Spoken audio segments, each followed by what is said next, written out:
Assalamualaikum warahmatullahi wabarakatuh. Alhamdulillah, salatu wassalamu ala rasulillah wa ala alihi washabihi ajma'in, amma ba'du. Ya, alhamdulillah ya teman-teman semuanya ya yang saya muliakan ya. Kali ini ya kita akan mempelajari penyakit ruh yang telah berdampak kepada fisik. Penyakit ruh yang telah berdampak kepada jasad kita, yang berdampak kepada fisik kita. Nah, ini yang luar biasa ya. Jadi yang pertama tadi kita pelajari apa? Penyakit fisik. Yang kedua penyakit ruhani. Yang ketiga penyakit ruh yang berdampak kepada fisik, namanya psikosomatis. Psikosomatis. Nah, penyakit psikosomatis ini ya adalah penyakit dari ruh dan berawal yang berdampak kepada dari roh yang berdampak kepada jasad. Oke. Jadi penyakit psikosomatis, psikosomatis ya. Ini penyakit dari ruh ya, dari ruh ya, atau nafas ya, yang berdampak kepada fisik atau jasad. Baik, kita simak ya. Penyakit psikosomatis adalah penyakit dari ruh yang berdampak kepada jasad. Contoh, penyakit apa? Penyakit asam lambung. Contoh lah, yang paling umum dikeluhkan sama orang-orang.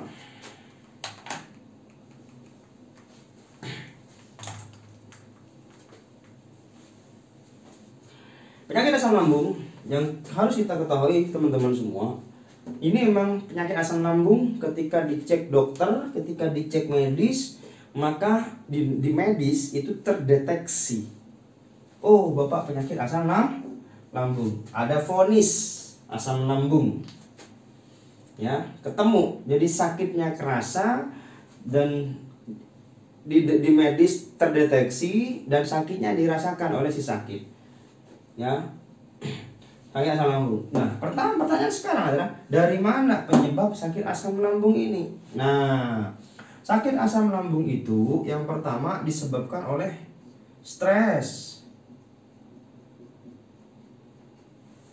Beban pikiran yang berlebih, banyak pikiran, ya kan? Ya kan? Pikiran itu dari mana? Nih, bergejolak di sini, ya. Dari mana? Dari ini ketidakseimbangan, dari muncullah ya beban-beban pikiran. Terus habis itu asam lambungnya naik, dan asam lambungnya naik menyebabkan luka lambung. Nah, disinilah muncul, loh, ketemu kan asam lambung kan? Kenapa? Karena banyak pikiran, beban pikiran terlalu banyak. Asam lambung muncul ketika dicek, ketemu di medis. Nah, asam lambung dibiarin terus sampai lambungnya luka. Ya, sampai luka. Akhirnya apa? Akhirnya muncul lagi penyakit yang selanjutnya adalah GERD, ya kan? Lebih parah lagi. Ya, udah GERD dibiarkan terus, gak diobatin. Contoh ya, dengan kondisi seperti ini udah diobatin ya, cuman obatin ini aja terus ya, akhirnya gak sembuh-sembuh karena ini masalahnya. GERD dibiarkan terus sampai luka, akhirnya menyebabkan pusing. Nah, udah mulai pusing, ada pusingnya, jadi udah asam lambung, udah busung gede gitu ya, dan udah pusing terus, dibiarin terus ya, nggak diselesaikan masalahnya, yang sampai terjadi vertigo. Wah,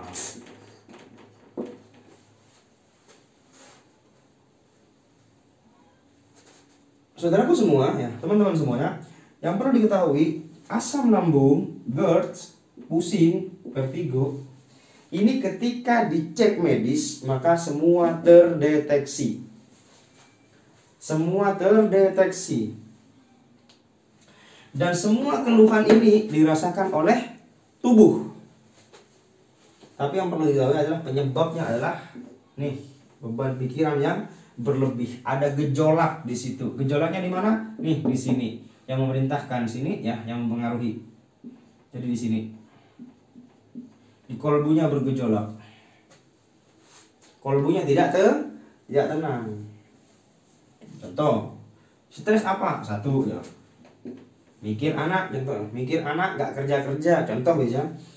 Kita sebagai orang tua, anak kita gak kerja-kerja, udah gak kerja, nakalnya luar biasa. Ya kan? Mikir gak orang tua? Mikir pasti. Tenang kolbunya? Tidak.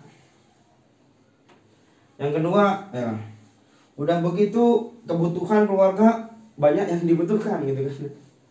Wah, kita harus ngatur makanan begini, pendapatan begini, pengeluaran begini, utang sekian, bla bla. Mikir gak itu? Mikir. Beban pikiran. Akhirnya apa? Pikir, ya apa, bagaimana besok bisa dapat kerja, bagaimana besok ada penghasilan, bagaimana besok bisa mikir utang, bagaimana bla bla bla bla. Mikir kan? Mikir. Itu stres, itu membuat asam lambung naik. Di mana ini semuanya? Gejolaknya di sini. Di jiwa.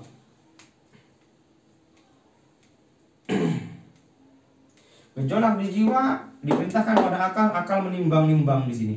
Wah. Kan? Menimbang tapi tidak diperintahkan ke sini. Ia hanya tertimbang ini, berpikir, bertumpuk di sini. Akhirnya apa? Stres, asam lambung, luka, pusing sampai bahkan vertigo. Nah, ini contoh ya. Contoh ya teman-teman semua, ini adalah contoh penyakit psikosomatis. Penyakit dari ruh ya, atau dari nafasnya berdampak kepada fisik atau jasadnya. Nah, uniknya ya di psikosomatis ini ya, orang bisa memilih ya. Memilih mengobati asam lambungnya. Contoh ya, dia sudah asam lambung, dia mau obatin asam lambungnya. Bisa. Pakai apa? Pakai obat jasad tadi. Pakai dawa, anggaplah pakai medisin, pakai obat. Bisa membaik lambungnya. Tapi yang terjadi apa? Yang terjadi nanti akan kambuh lagi. Kalau kambuh lagi, minum obat lagi, betul? Minum obat lagi. Oke, membaik seminggu ya kan, kambuh lagi. Terus begitu yang terjadi. Itu kalau kita mengobatin hanya fisiknya saja. Ya, ingat ya.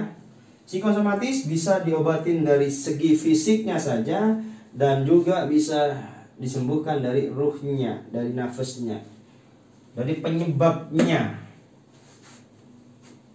Ya.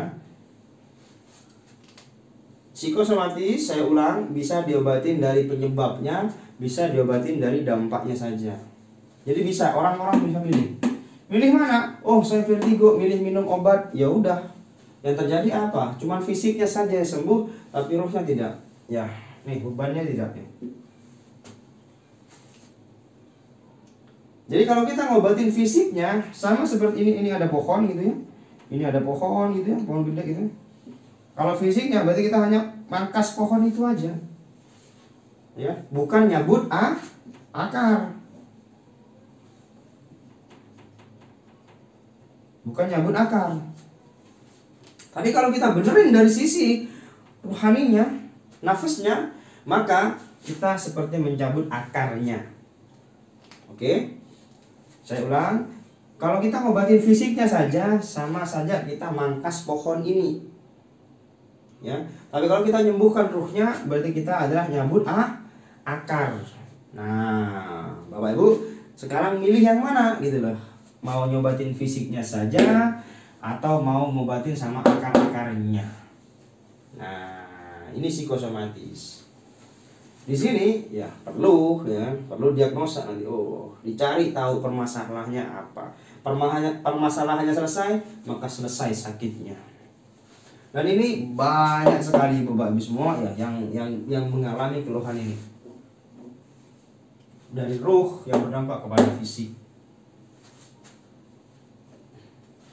Banyak sekali. Kenapa? Ya karena fitrahnya manusia itu dari ruhnya dia, ya kan, dari ruhnya dia memang ketika dimasukkan ke fisik maka berubah jadi nafas. Jadi penyakit di nafas ini banyak semua, banyak sekali. Karena inilah yang membuat kehidupan manusia nih. Ini yang membuat kehidupan. Kita hidup di sini gitu. Dari nafas ini. Kita mau makan ya dari nafas. Oke. Ini adalah terkait penyakit psikosomatis. Jadi semoga bisa diambil pelajarannya dan semoga bisa dipahami ya, insyaallah ya. Maka itu kembali lagi ya, kita mau akarnya kecabut atau cuma mangkas daunnya. Kalau akarnya kecabut, maka sembuhkan rohaninya, maka fisiknya juga akan membaik. Catat. Ketika ruhnya disembuhkan, maka fisiknya akan membaik. Tapi sebaliknya, kalau fisiknya saja disembuhkan, maka ruhnya belum tentu membaik. Contoh sederhana, kita ada genteng bocor, ya kan?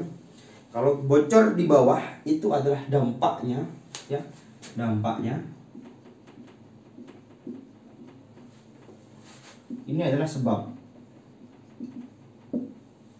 Nah, sebab dampak. Kita mau beresin ketika ada genteng bocor gitu kan ya. Kita mau ngelap di bawah bisa, ngelap lantai bisa, kita mau cari ember bisa, ya kan, kita mau ngepel bisa, ya kan? Kita mau pindahin kursi, pindahin lantai bisa, ya kan. Dampaknya ya. Bisa kita lawan itu. Tapi nanti ketika hujan lagi nanti akan bocor lagi. Karena apa? Terus begitu karena sebabnya nggak diselesaikan. Kita ngurusin dampaknya capek apa semua. Jadi kan ngurusin fisiknya saja, wah ini saya berobat pusing nih, ya, vertigo nih, ke dokter A nggak sembuh, ke dokter B nggak sembuh, ke dokter C nggak sembuh, ke dokter D dan seterusnya. Kalau kita ngurusin dampaknya pada fisik kita, maka kita capek, susah, berat gitu, dan nggak selesai. Kita nyari ember yang terbaik, kalau bocor ya, kita nyari pel-pelan yang terbaik, nggak pernah selesai. Kenapa? Karena yang kita selesaikan ya kita cuma dampaknya saja gitu. Maka dari itu cerdaslah dalam melakukan sesuatu. Apa yang harus dilakukan? Nih, cari penyebabnya lalu selesaikan. Genteng bocor juga sama ya. Naik tuh ke genteng, naik. Capek gak? Capek ya kan? Beresiko. Naik genteng, cari gentengnya pecah. Udah ganti genteng, selesai penyebabnya. Ketika sebabnya selesai, maka bocornya juga akan hilang. Begitu kira-kira. Ya, maka penting sekali kita mencari penyebab ini. Maka dari itu kami ya di sini Rehabati kita membantu Anda semua untuk menyembuhkan bukan kesembuhan jasadnya, tapi penyembuhan secara rohaninya juga, insyaallah. Sehingga kalau sebabnya ditemukan dan diselesaikan, maka fisiknya juga akan membaik otomatis. Membaiknya fisik karena membaiknya rohani kita. Nah, begitu ya teman-teman semua. Oke, semoga ini bisa dipahami ya dan bisa dimengerti ya. Jadi karakter penyakit dalam diri kita.